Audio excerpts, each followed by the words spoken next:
হরে কৃষ্ণ। আনন্দের সংবাদ। আগামী 9 জুন দধিচূড়া মহোৎসব। জয় দধিচূড়া মহোৎসব কি জয়। তো আপনারা জানবেন এই দধিচূড়া মহোৎসব কোথায় হয়েছিল? পানিহাটিতে। এবং কাকে কেন্দ্র করে হয়েছিল? নিত্যানন্দ প্রভু রঘুনাথ দাস গোস্বামীকে দণ্ড দেওয়ার মাধ্যমে এই দধিচূড়া মহোৎসব করেছিলেন। এবং আজও প্রচলিত রয়েছেন কি পানিহাটিতে এই দধিচূড়া মহোৎসব বিশালভাবে, মানে খুব আড়ম্বর সহকারে এই দধিচূড়া মহোৎসব পালন করা হয়। আমার মনে পড়ে এক বছর আমিও গিয়েছিলাম।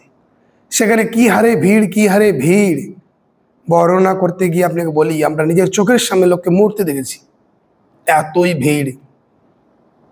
তো এখনো সেটা বছর বছর ধরে পরিচালিত আছে, চলছে এটা এই প্রথা। তো এই রঘুনাথ দাস গোস্বামী চৈতন্য মহাপ্রভুর চরণে আত্মসমর্পণ করার জন্য সর্বদাই উদ্গ্রীব থাকতেন। বহু বছর ধরে তিনি চিন্তা করছিলেন বা চেষ্টা করছিলেন কি চৈতন্য মহাপ্রভুর চরণে তিনি নিজেকে আত্মসমর্পণ করবেন, কিন্তু সেরকম সুযোগ হয়ে ওঠেনি। একসময় চৈতন্য মহাপ্রভু তিনি সন্ন্যাস গ্রহণ করে বৃন্দাবনের উদ্দেশ্যে যখন যাত্রা করছিলেন, তখন তিনি শান্তিপুর হয়ে তিনি যাচ্ছিলেন। এবং তখন শান্তিপুরে আপনার এই রঘুনাথ দাস গোস্বামী মহাপ্রভুর কাছে আসেন এবং মহাপ্রভুর কাছে আত্মসমর্পণ করেন। এবং মহাপ্রভু তখন তাকে বলেন কি, রঘুনাথ তুমি বাড়ি ফিরে যাও, তুমি বৈরাগ্য বিদ্যা অবলম্বন করো, তুমি গৃহে থাকো, গৃহে থাকে ভক্তি করো, কিন্তু হৃদয়ে বৈরাগ্য রাখো। তো রঘুনাথ দাস গোস্বামী ফিরে যায়। এবং পরবর্তীকালে এই পানিহাটিতে একদিন নিত্যানন্দ প্রভু এসেছিলেন এবং দূর থেকেই সেই রঘুনাথ দাস গোস্বামী এই নিত্যানন্দ প্রভুকে প্রণাম করলেন। এবং নিত্যানন্দ প্রভুর সেবক নিত্যানন্দ প্রভুকে বললেন যে প্রভু, ওই দেখো রঘুনাথ আপনাকে প্রণাম করছেন। তখন রঘুনাথ গোস্বামীকে এই নিত্যানন্দ প্রভু ডাকছেন দূর থেকে, এই রঘুনাথ, এই দূর থেকে কেন যারে, দূর থেকে কেন প্রণাম করছি, পাশে আয়, তাকে বহুদিন ধরে খুঁজে পায়নি, পাশে আয়। নিত্যানন্দ প্রভু রঘুনাথের প্রতি একটা প্রেম ছিল। নিত্যানন্দ প্রভু জানতেন কিনের মহাপ্রভুর প্রতি প্রগাঢ় প্রেম আছে, তাই অত্যন্তিক ভালোবাসার সহিত তুই দিয়ে ডাকছে, হ্যাঁ নিত্যানন্দ প্রভু না, এই রঘুনাথ এদিকে আয়, তুই কোথায় পালাচ্ছিস, লুকিয়ে লুকিয়ে প্রণাম করছিস, এদিকে আয়, তোকে আজকে দণ্ড দেবো। এমন নিত্যানন্দ প্রভু তাকে, রঘুনাথ দাস গোস্বামী মহাপ্রভু ডাকে আসতে চায় না, কিন্তু না, নিত্যানন্দ প্রভু ডাকে আসতে চায় না, লজ্জা পাচ্ছিলেন। কিন্তু পরে নিত্যানন্দ প্রভুর পাশাপাশি যারা সেবকরা ছিল এই রঘুনাথ দাস গোস্বামীকে ধরে জোর করে নিয়ে আসে। এবং নিত্যানন্দ প্রভু তখন তাকে বলেন কি, আজকে তোমাকে দণ্ড দেব। কি দণ্ড? না, দেখছো আমাদের এখানে যে ভক্তরা আছে, সমস্ত ভক্তকে তোমাকে দধি আর চিড়া খাওয়াতে হবে। এই কথা শুনে রঘুনাথ গোস্বামী খুবই প্রীত হন। এবং রঘুনাথ দাস গোস্বামীকে নিত্যানন্দ প্রভু চোরও বলেছিলেন। চোর এর অনেক অর্থ, অনেক বর্ণনা, সেই বর্ণনাতে আমরা যাচ্ছি না। আমরা এখন দধিচূড়া মহোৎসব, আনন্দের দিন, আমরা আনন্দ করি ভগবানকে কেন্দ্র করে।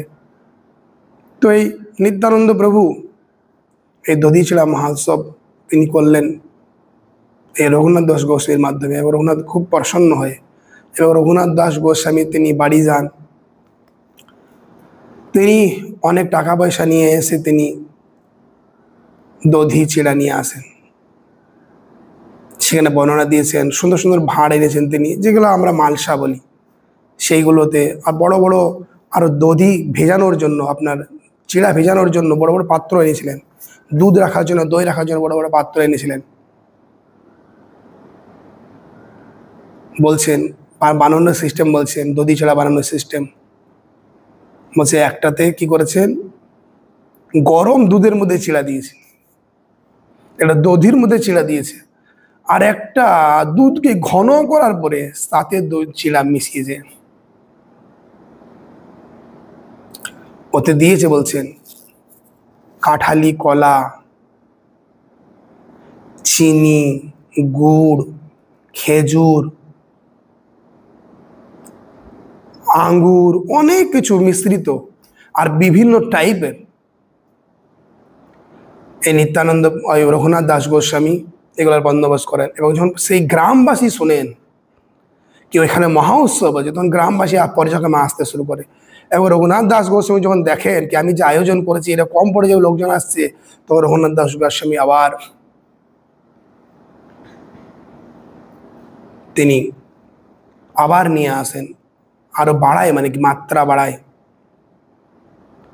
এবং এগুলোকে সুন্দর করে মাখানো হয় এবং সকলকে দুটো করে দেওয়া হয়। বলা হয়েছে নিত্যানন্দ বাবুর যারা নিজজন ছিলেন তারা উচ্চ আসনে বসছিলেন। নিত্যানন্দ বাবু নতুন ধুতি পরে এসে উচ্চ আসনে বসলেন, এবং নিত্যানন্দ বাবুর সঙ্গে যারা নিত্যানন্দ বাবুর আপনজন তারা পাশাপাশি বসেছিলেন। ইভেন এই মহোৎসবের কথা শুনে যে ব্রাহ্মণরা এসেছিলেন নিত্যানন্দ বাবু তাদেরকেও উপরে বস করেছিলেন, অনেকজন তারা নিচে বসছিলেন গোল আকার করে। বলা হয়েছে সকলে গোল আকার করে বসছিলেন। তারপরে এও বলা হয়েছে অনেক অনেক ব্রাহ্মণ উপরে বসার জায়গা পায়নি, তারা নিচে বসছিল। অনেকজন বলছেন গঙ্গাতে গিয়ে করে দাঁড়িয়ে দাঁড়িয়ে এই প্রসাদ আস্বাদন করার জন্য তারা রেডি প্রস্তুত হচ্ছিলেন। সকলকে দুটো করে ভাঁড় দেওয়া হয়েছিল বলছিল, একটা ছিল দুধ চিড়া আর একটা দুধি চিড়া, সকলকে দুটো করে। এবং পরবর্তীকালে নিত্যানন্দ প্রভু ধ্যানে মহাপ্রভুকে ডেকে নিয়ে আসে, এবং মহাপ্রভুকে ডেকে নিয়ে এসে তিনি সমস্ত যারা সেখানে দধিচূড়া মহোৎসব জন্য এসেছিলেন তাদের দুটো করে ভাঁড় দেওয়া হয়েছিল, সকলের কাছে যান। এবং নিত্যানন্দ বাবু আর মহাপ্রভু দুজন মিলে হাসির চলে ওদের ভাঁড় থেকে নিয়ে একবারকে খাওয়ায়। কিন্তু মহাপ্রভুকে সকলে দেখতে পাচ্ছিলেন না, কেন মহাপ্রভু অদৃশ্য অবস্থায় ছিলেন। তো সকলে মনে করেছেন আমাদের অবধূত নিতাই কি করছে, বুঝতে পারছিলেন না কার্যকলাপ। যারা খুব ভাগ্যবান খুব পুণ্যবান তারা দেখতে পাচ্ছিলেন স্বয়ং চৈতন্য মহাপ্রভুকে নিত্যানন্দ বাবু নিয়ে এসেছেন ডেকে ধ্যানের মাধ্যমে। এবং পরবর্তীকালে নিত্যানন্দ মহাপ্রভু সকলের কাছে ঘুরে তিনি আবার তাদের ওই উচ্চ বেদিতে গিয়ে বসেন এবং মহাপ্রভুকে বলছেন আতপ চালের যে চিড়া সেই চিড়া দেয়, এবং নিত্যানন্দ বাবু মহাপ্রভু দুজনে একসঙ্গে বসে সে আস্বাদন করেন। এবং সকলকে বললেন নিত্যানন্দ বাবু, সকলে বলো হরি বল হরি বল হরি বল হরি বল। এবং সেইখানে এই হরিধ্বনিতে একদম আকাশ অব্দি ছেয়ে গেল এই হরিধ্বনি, ভাইব্রেশন ইকো হচ্ছে। হরি বল বলছে, উপর থেকে যেন হরি বল ভেসে আসছে, হরি বল হরি বল হরি বল, সকলে হরিধ্বনি দিচ্ছে। এবং পরবর্তীকালে নিত্যানন্দ বাবু তার চরণ রঘুনাথের মাথাতে দেয়। সেইখানে যেখানে দধিচূড়া মহোৎসব হচ্ছিল সেখানে রাঘব পণ্ডিত বলে একজন বৈষ্ণব এসেছিলেন, এবং মহাপ্রভু নিত্যানন্দকে দেখছেন। রাঘব পণ্ডিত, নিত্যানন্দ কি করছে এখানে? আমার বাড়িতে রান্না করছি। তো কানে কানে গিয়ে নিত্যানন্দকে বলছে, নিত্যানন্দ প্রভু আপনি এখানে প্রসাদের বন্দোবস্ত করেছে, আমার বাড়িতে আমি তো রান্না করেছি। তো নিত্যানন্দ বাবু বলছেন, রাঘব এইগুলো আমি দুপুরবেলায় খাবো, আর তোমার বাড়িতে আমি রাত্রে খাবো। আমি যদি গোয়ালা না, এই জন্য এইগুলো আমার বনভোজন, এখন বনভোজনের মধ্যে মনে হচ্ছে, আর এগুলো খেতে আমার খুব ভালো লাগে। এবং তার সঙ্গে তিনি এই রাঘব পণ্ডিতকেও এই দধিচূড়া মহোৎসবে যোগদান করেন, প্রসাদ পান, থাকুন খুব আনন্দ। তো আপনারা আসুন এই পানিহাটিতে এই 9 তারিখে দধিচূড়া মহোৎসব করার জন্য, মহাপ্রভুর এবং নিত্যানন্দ বাবুর বিশেষ কৃপা লাভ করার জন্য। এবং যাদের নিহাজ আসতে পারবে না তারা বাড়িতে নিত্যানন্দ বাবুর বিশেষ কৃপা লাভ করার জন্য বিভিন্নভাবে দধি চিড়াকে যত রকম ভাবে করা যায় সুন্দর করে, যেটা আপনাদের বললাম, একটা গরম দুধের মধ্যে চিড়া দেবেন, তারপরে আরো অনেক কিছু জাম হিসাবেন আপনি। একটা যে ঘন দুধের মধ্যে চিড়া দেবেন, আর একটা হচ্ছে দইয়ের মধ্যে চিড়া দেবেন, এইটা। এবং এইগুলোকে আপনি যত কিছু দিয়ে ম্যারিনেট করতে পারেন। 3টার কিন্তু একটা ভাগ দেবে, 3টা। একটা হচ্ছে ঘন দুধের মধ্যে, একটা দুধের মধ্যে, একটা দহির মধ্যে। তা আসুন আমরা এই 9 তারিখে মহাপ্রভুর নিত্যানন্দ বাবুর বিশেষ কৃপা লাভ করার জন্য আমরা এই দধিচূড়া মহোৎসব করি। যাই দধিচূড়া মহোৎসব কি জয়, দধিচূড়া মহোৎসব কি। এবং নিত্যানন্দ প্রভু তারপর রঘুনাথকে বলেন, কি অচিরেই তোমাকে কৃষ্ণ করিবেন কৃপা। এবং সেই দধিচূড়া মহোৎসবের কিছুদিন পরেই রঘুনাথ দাস গোস্বামী তিনি কি করেন, তার কিছু জনের হেল্পে তিনি আবার বাড়ি ছেড়ে তিনি চলে যান। 12 দিনের পদযাত্রায় তিনি পুরী চলে যান, এবং সেখানে মহাপ্রভুর সঙ্গে সাক্ষাৎ হয় এবং মহাপ্রভু তাকে কৃপা করেন, এবং সেখানে তিনি মহাপ্রভুর কৃপা লাভ করেন। এবং তিনি তারপরে ওই সিংহদ্বারে থাকতেন। তিনি সিংহদ্বারে থেকে তিনি সেখানে অযাচিত বৃত্তি তিনি অবলম্বন করেছিলেন। তারপরে তিনি এই অযাচিত বৃত্তিও ছেড়ে দেয়। তিনি যেগুলো আমাদের পুরীতে প্রসাদ ভোগ লাগানো হয়, যে বেঁচে যায়, যে পড়ে যায় না, মানে মাড়গুলাতে গেলে যে রাইসগুলো পড়ে যায়, সেগুলো যখন রান্নাঘর পরিষ্কার করায়, সেগুলো ড্রেন দিয়ে পেরিয়ে যেত, সেগুলোকে তিনি ধুয়ে দিয়ে খেতেন। এবং মহাপ্রভু এইটা শুনে এতই প্রসন্ন হয়েছিলেন কি রঘুনাথ গোস্বামীর কাছে গিয়ে তিনি একদম রঘুনাথের হাত থেকে ছিনে নিয়ে এসে প্রসাদ খেয়েছিলেন। তো এইভাবেই মহাপ্রভু রঘুনাথ গোস্বামীকে কৃপা করেছিলেন।